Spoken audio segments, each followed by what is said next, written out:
I welcome the participants.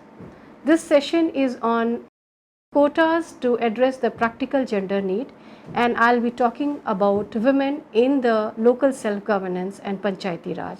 The 73rd Amendment provided reservation for women, that is, one-third reservation was provided, and recently it has made as half of the seats will be reserved for women. And now the status has risen in many states, like in Bihar, it's 54%. Seats are now headed by women. At present, we have 1.26 million elected women representatives who constitute almost 44.52% of the total number of elected representatives. Women are the major groups of the first time entrants, and that there are now more women in India in positions of effective authority than the rest of the world put together. So, it's important to know who are these women, what do they do, what has reservation brought changes in them and in the community, and what are some of the best practices that has brought impact on the decision making and its impact in the community. Now, I'll go back to the constitutional debate when what was the rationality for 30% reservation that was meant to be given to women in the Panchayati Raj system. Firstly, women constitute half of the population and they are involved rather in more than half of the economic life of the rural areas. That's second rationale that was given was they have a sound finance knowledge as they run all the households, and traditionally has been the responsibility of the women. The third rationality that was given was it is the women in India in their roles as grandmothers and mothers who are repository of India's ancient culture and traditions. It is also their strength of moral character which women will bring to the Panchayati Raj. So, these three rationalities which were given at the time of constitutional debate why we should have 30% reservations for women. Now, this reservation for women in the local governance is different from reservations for other population groups. The reservation, for instance, for SC/ST introduced in 1950 itself were meant to be short-term measure for 10 years. Hence, these had to be constituted by further 10 years period every time by a new amendment to Article 334. The reservation for women have no such time bound period. Further, these also take note of the fact that women is not one category. The reservation for women have, of course, to be by rotation in the seats, and chairperson's positions may be in the form of, and further that they are holding these positions of a great eminence.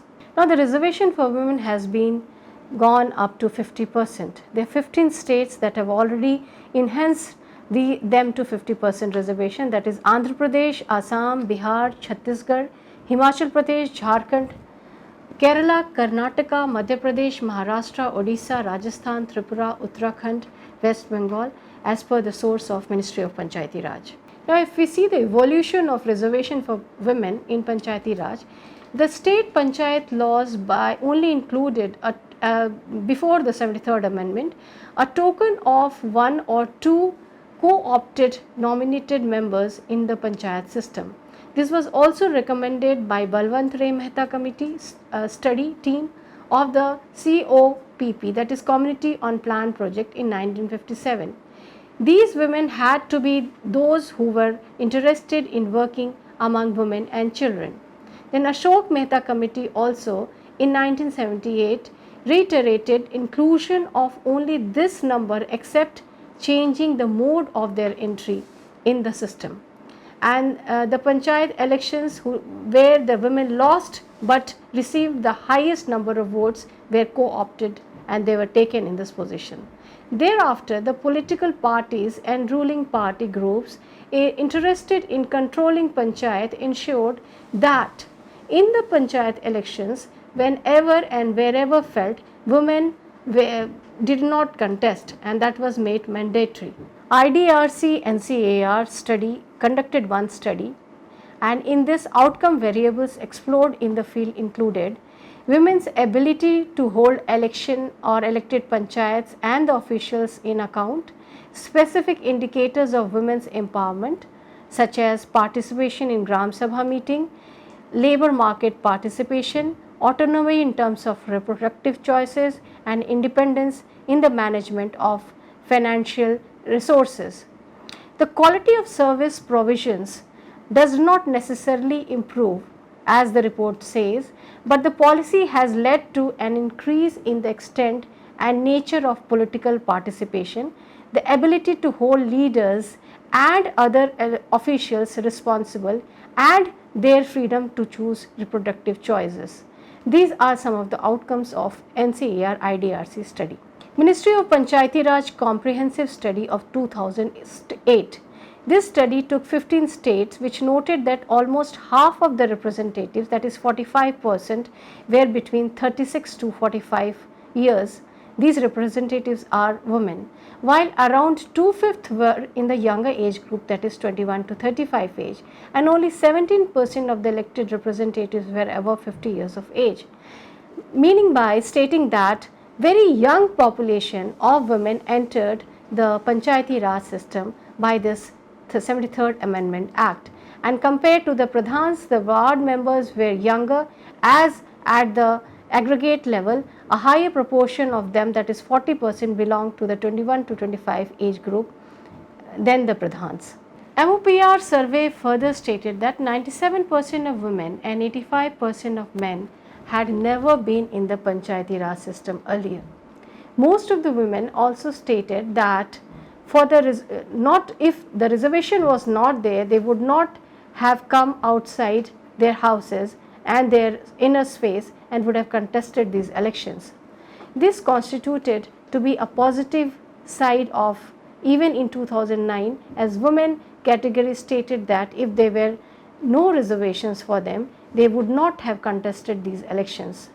The MOPR survey showed that this continues to be a term or trend across states at this particular time. Now, there was certain response to women's entry in Panchayat. The myth about women's passivity and disinterest in politics, the doubt that only women are better at their personal space and politically they cannot be connected, was completely broken, and that these bodies who are there are no more proxies. But then women's entry and their socio-economic profile was questioned, and there was also a question on the stereotyped of roles that they played in the panchayat system. The most important findings of the MOPR states that this 73rd amendment or this reservation generated a critical mass. This constituted a critical mass of women in the newly reviewed or revived local government structure to have a voice and a potential to make a change in the character of these institutions. This critical mass is a certain level of political representation which women are able to achieve solidarity of purpose, to represent women's interest or women's need, or even the impact decision making in the male dominant society. Their new identity and recognition, that is the potential of this new power. It became almost fashionable, it has now become fashionable to speak that women are proxy and there is proxism and non-participants in the panchayat without having to substantiate such observations by any data. Thus, it was said that the female pradhan can be dismissed as being only a proxy for a husband, sons or powerful relations. A study in Odisha, in Tamil Nadu and Rajasthan observed high level of EWR participation in the meetings. A study in Madhya Pradesh, Rajasthan and UP recorded EWR's participation or perpetuation of their enhanced status in the family, among the neighbors and in the government offices. If we assess the women's participation in the new Panchayati Raj system, there are two contradictory tendencies. The obviously enabled character of this reservation of the constitutional provisions facilitating participation of the women and their inclusion. Then the second constraint that they face is the complete hierarchical system and exclusion, both from the social and institutional matters. So, these are like, this is however evidence of suggestions that the quotas have enabled women to address their participation and gender needs and interest, even if the articulation and realization of strategic interest is moving at somewhat slower pace. Chattopadhyay and Duflo in 2005, using a data set of 105 gram panchayat in West Bengal, compared the public goods provided in these reserved constituencies for women and in others, and showed that women are interested more in infrastructure directly relevant for rural women's need, and men more in education. Further, women are more likely to participate in political and policy making process if the leader is a woman. Basle, Pandey and Rao observed that panchayats led by women are now worse or better in their performance than those with male leaders, and women politicization or do not make decisions in line with the needs of the women. Importantly, however, political experiences enhances the performance of women leaders more than it does to men. Ethics and corruption. A study of Karnataka by Nima Kundwa reveals that reservation for women has shown mixed results. It made women move more visible and decreased the level of corruption and increased self-efficiency of women in this reservation. But Vijay Lakshmi at the same time, examining the relationship between corruption and gender in the context of local government in India, concludes that the evidence we examine indicates that gender is not a sufficient factor in explaining levels of corruption. With the increase in reservation to 50% in local bodies, women become a category of political citizens. And before deciding to field women candidates, political parties had to consider their experience in Kudumshri. Kudumshri achieved unprecedented result in such a favorable administrative, political and financial environment. But there is a big difference between representation and participation.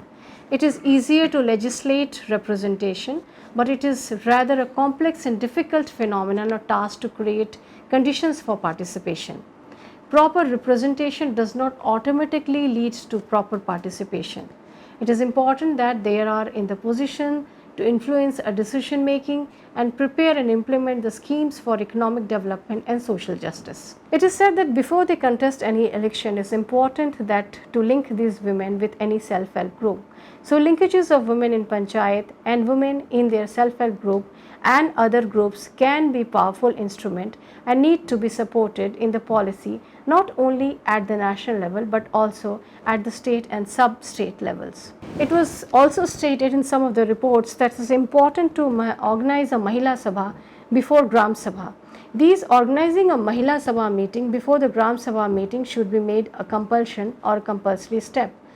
Through these meetings, they can present their collective voice on important services and needs which women really find very important for effective social services in their particular village, and also the security environment for women and girls and the accountability of the service providers. There has been numerous success stories that have been documented in various forms, but I would just state some of them.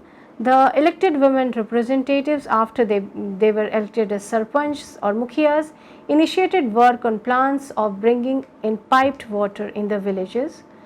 They built schools as against infrastructure development favored by men. Women prioritized developmental needs, the presence of teachers and medical staff in the schools or health centers, and inspecting nutritional values in the centers under the integrated child development scheme. And women headed panchayats experienced a dramatic increase in their revenue, sponsoring the auction of village bonds, community forest and village markets for the larger welfare of the community. In making efforts for smokeless chulhas, in making creches, community halls, and have taken the initiative in family and matrimonial matters, counseling abusive people and or alcoholic husbands. a cluster group of women self-help group from blocks, Bashopati for instance in Madhubani in Bihar, where the total number of members are 45, used to conduct regular monthly meeting at the block and different levels to discuss women issues and to bring them in the mainstream during the Gram Sabha meetings. So there are numerous and enormous success stories that we could relate, and as shows that the impact of this reservation of women in the Panchayati Raj has been immense, and it has impacted the social system and the society, and women have come out of their personal space to outer space, and they are taking part in decision making. They are bringing number of welfare measures. It has generated a critical mass that is bringing and giving security and safety to the women in the villages, and they are coming to the mainstreams, and there are various views on that, and there are various reports which have been given, which I have discussed recently. So thank you participants for being in this session.